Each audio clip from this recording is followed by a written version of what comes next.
candidates and propositions came out ahead this election season. Good evening, I'm Laurie Johnson. Welcome to Red, White, and Blue. The mayoral race and hero referendum dominated Houston's political sphere this year. And from campaigning to debating to polling, it's been an active campaign season all around. On Tuesday, voters finally had their say as they went to the polls to cast their ballots. So tonight we look at who was chosen to represent the voters. What is the fate of Hero? Which ordinances and propositions got the thumbs up? And how does this election season compare to others?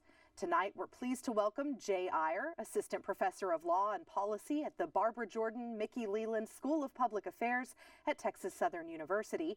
Representing District 142, Texas State Representative Harold Dutton Jr., and Dr. Brandon Rottinghouse, Associate Professor of Political Science at the University of Houston.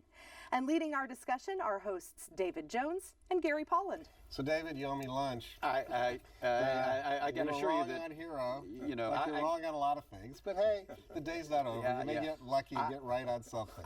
It may be able to be proven with the record of TV that I said something that suggests that I owe you something, but I will repay you tonight on this. I'm sure you will.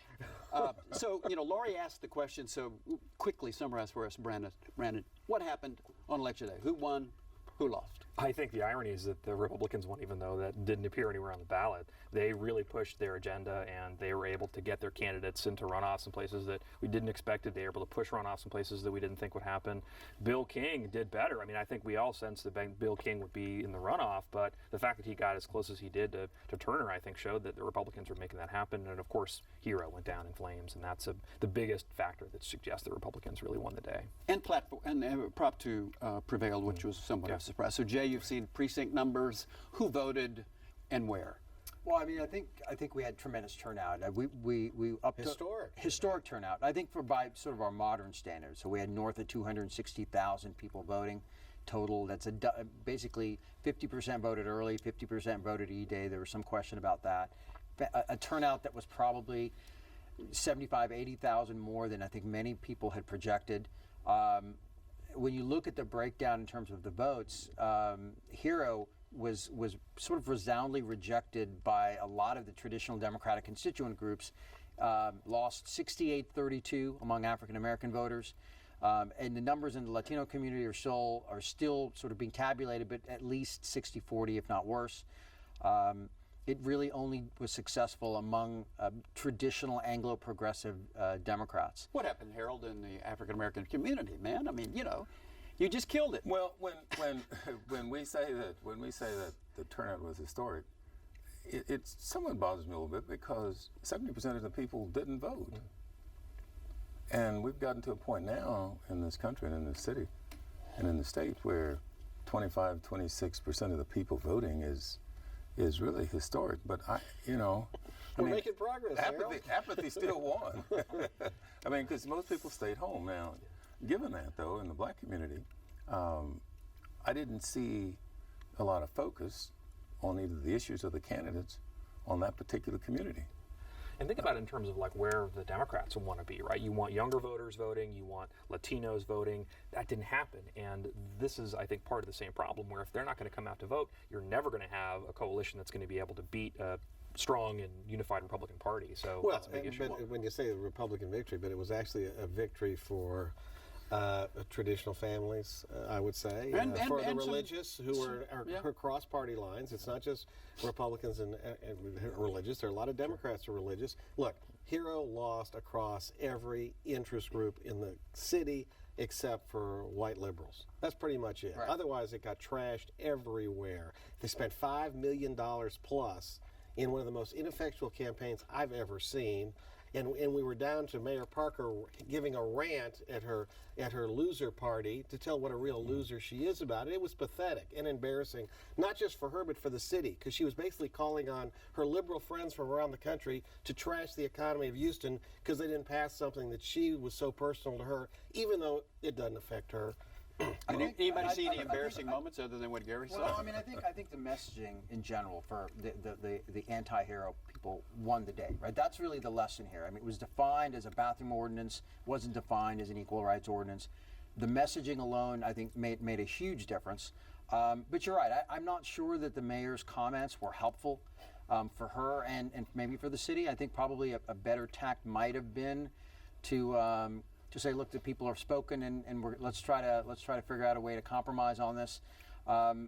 Because I do think it can be divisive for the city sort of moving forward. But what she said, what she knows and what she's believing and why she's bitter is that she believes that it was Bible thumpers who also detest gay people who won this, and that makes her very unhappy. So she attacks people of faith, and David does too. I mean, that's what they do. If I'm putting a spin on it, I would say that the real good part about Hero was it provided great cover for term limits in the city, because almost nobody talked about it. Nobody said anything about it, and here it passed. And yet now we're going to have city council members and members of the city government who will get to stay 2 terms for 4 years each. That is amazing. Which is amazing. And Harold, as someone who has to run every 2 years, and obviously you have been seriously challenged in my lifetime, but you could be. What is it like in terms of being able to do your job as a state representative and having to run every 2 years as opposed to having a 4-year term? Well, essentially what happens is, for us in the state legislature, we don't have term limits except when we run for office. And when you do have term limits where it limits the number of terms, then you simply turn government over to the staffers, to the real bureaucrats who don't change. And so as a consequence, I think you can have a better system in Houston when you have 4-year terms for 2 terms. I'm not a fan of term limits in the first place, but I think the HERO ordinance and all the debate about it really allowed, sort of served as a Trojan horse for term limits. I would just push back on that and just say that I don't think anyone cared about the second prop.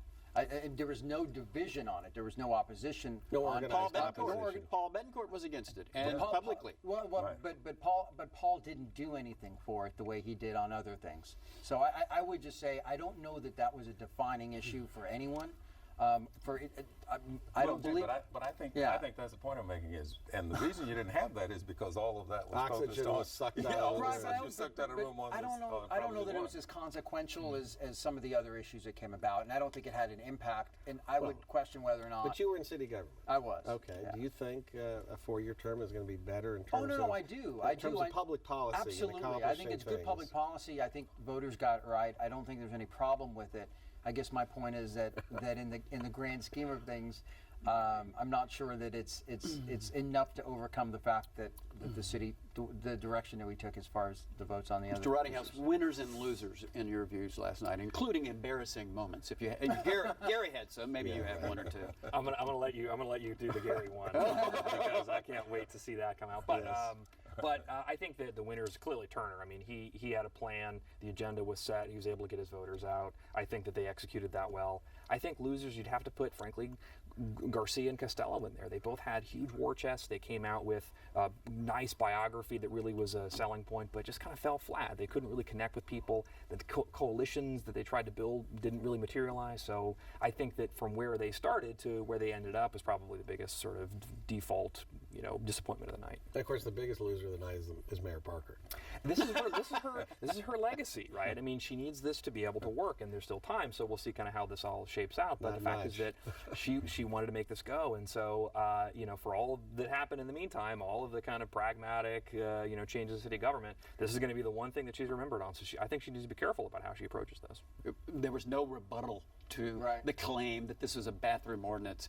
They just let it go. Who ever heard of a political tactic that survives when all you are seeing is one message against you and you are saying nothing? Well, I would say this. The other winner in this is, and the other loser, I think, is the idea of grassroots politics, organization-based politics versus sort of large-scale media. Both Bill King and the anti-hero folks and Sylvester Turner ran tremendous field operations, grassroots campaigns, a lot less. I mean, there was a lot of criticism, I think, levied against King for not being on TV as much. Both Garcia and Costello spent a small fortune on television and really had no effect. Traditionally, big-scale media has been the driver. When the turnout model was high, people thought that. The same thing is true with the pro-hero vote. Big media lost, and grassroots style politics really was the winner. And of course, when you talk about big media, you have to study the Houston Chronicle. Houston Chronicle was a huge loser in this. They were all over Hero. It was in the news pages, it was in sports, it was in business, even though it wasn't labeled as commentary, everywhere.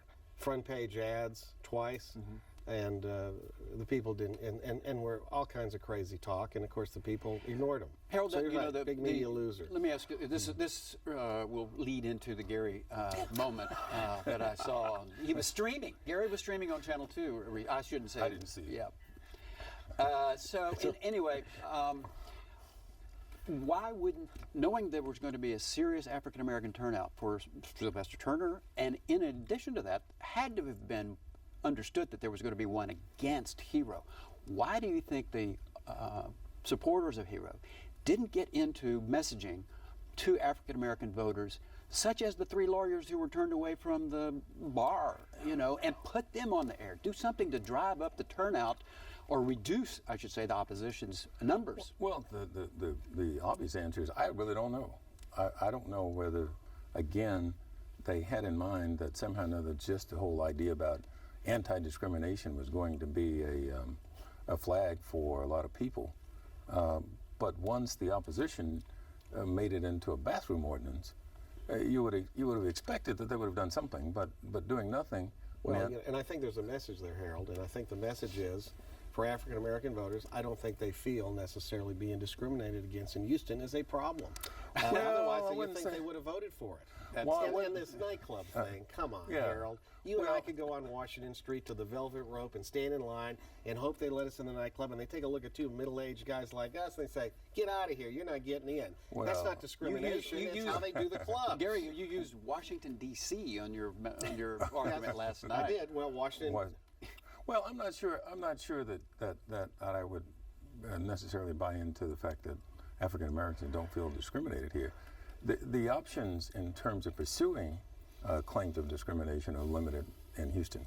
For example, I don't do employment discrimination law anymore because you really aren't able to successfully prosecute those claims in federal court. Federal judges don't like them. The cost of prosecuting them is extremely high, and so as a consequence, you just don't have a remedy. I would tell you this: if somebody had put on there that police officers weren't going to discriminate against people, it might have passed. Yeah, I think that might have passed. Yeah. How about some runoffs for city council positions? Somebody give us a rundown of 3 or 4 of those that you think will be significant, hotly contested, or where there were surprises. Well, you've got probably the most interesting parallel is that you've seen in a lot of races a conservative candidate versus an African American.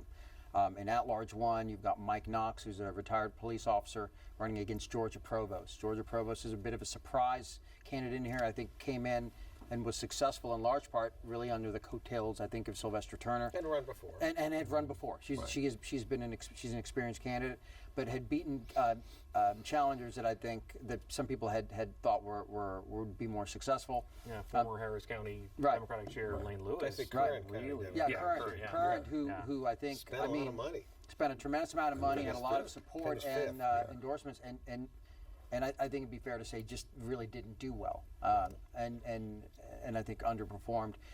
In at-large 4, we've got Roy Morales, who's run before several times against a really dynamic, sort of young, interesting candidate in Amanda Edwards, who's a Bracewell Giuliani. Probably shouldn't say the name, Bracewell Giuliani lawyer, and has a tremendous amount of support, not just in the African American community, but sort of across the business community as a whole. At-large 5, incumbent Jack Christie is in a runoff against a candidate that I believe was on. I'm not sure if you endorsed, but but the Hotze slate was on there. Endorsed, and then we've got David Robinson, who's an incumbent, is also in there against another African American woman. So you've seen a pattern. I think it's against Willie Davis. Yes, I'm sorry. Pastor Davis. Pastor Davis, who's dynamic. Yeah, right. And so right. So and the city controller's race. And the city controller's race, which is the last but not least, which has Chris Brown, who is the current deputy controller, versus Bill Fraser, who was the runner-up last time. CPA. CPA. Bill Fraser, CPA. So you've got some really interesting races, but frankly, they'll all be driven by what happens in the mayor's race. Well, and I think on the controller's race, it was interesting that you had 3 black males in the race. Right. And I think by the time they sucked up the votes out of the black community is primarily the reason you end up with 2 Anglos in the runoff. So the Republicans were really bragging last night, as I saw. We had Dan Patrick.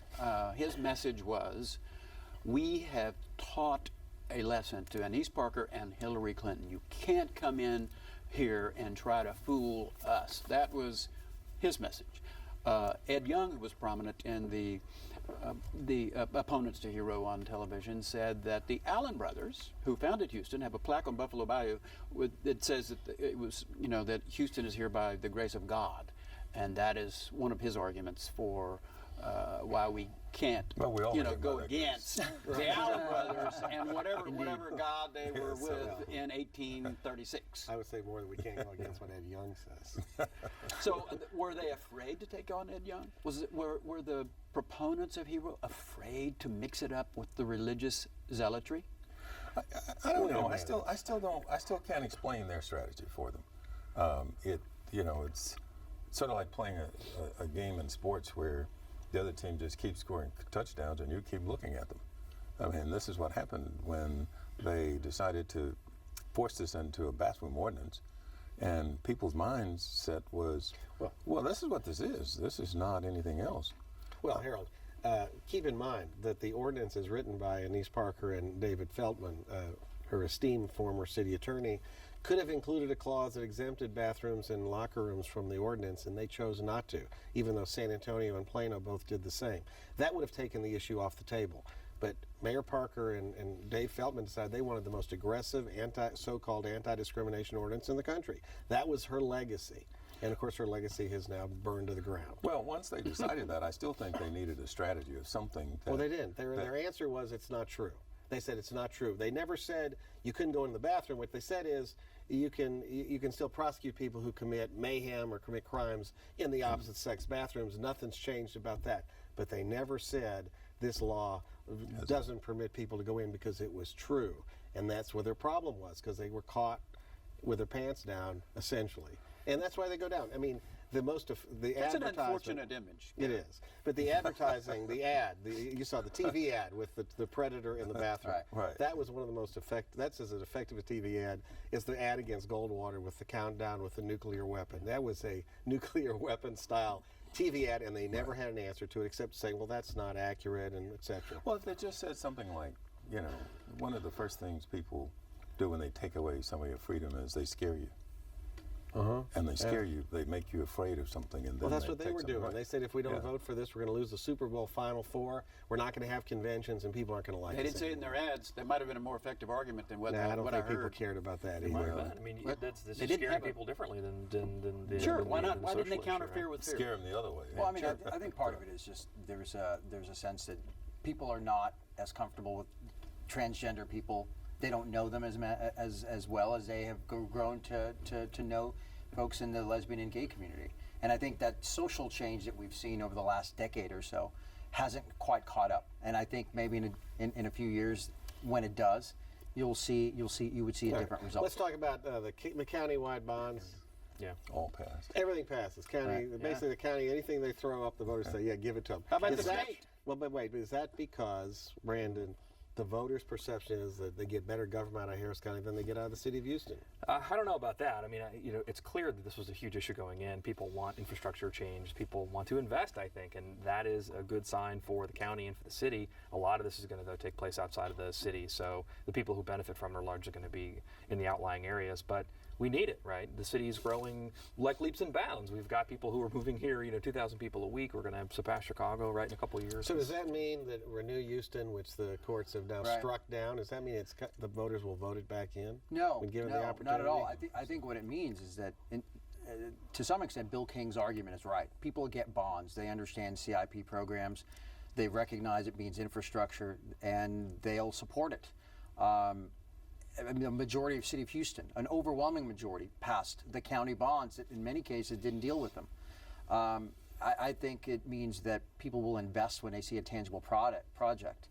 And so it's probably, from a messaging perspective, it may be one of the reasons why Stephen Costello's argument that Renew Houston is better than a CIP never went anywhere, because people never believed it. Well, I'll tell you what, guys, you raised Bill King's name, and so we do need to address, how does he get to 50%, and does anyone have a piece of history that can tell us when someone finished at 25 or 26% and got to 50? I don't know that that's ever happened. It's going to be close. I mean, we saw in '97 and 2001, right? You had a runoff between African-American Democrat and fairly conservative Republican in each case. And so this isn't quite that matchup, but you do see, I think, that pattern forming. Those are both close runoffs. So this is going to be a close race. I don't think this is clearly Turner's race to lose, but they're definitely going to be close. So he's going to have to find a coalition that's going to improve his standing amongst the GOP, which is not easy to do, right? This is a moderate period, right? And that's going to have to require some bridge building. Yeah, there's not a lot of scary. You're not going to be able to scare people about Bill King being conservative. Well, exactly, right? I mean, but if I'm Bill King, this is a Back to the Future race. This is 1991, and I am the right-of-center version of Bob Lanier, businessman, and I'm going to try to make that argument. Bob Lanier trashed Sylvester Turner from day one. When does he start that, and if so, how does he do that? Well, I think the track record is the pattern of how to trash Sylvester's already been established. The mechanics for King are, he has to attract Anglo Democrats to vote for him. He has to win in areas like Meyerland, in and around Rice University, in Southwest Houston. If he can do that, he can get close. If he cannot do that, he cannot win. So he has no choice. I don't think you're going to have any new voters come out to the runoff. No, not with his record turnout. That's right. That disappointed you. That's right. And so the fall off, though, is going to be, I believe it's going to be huge.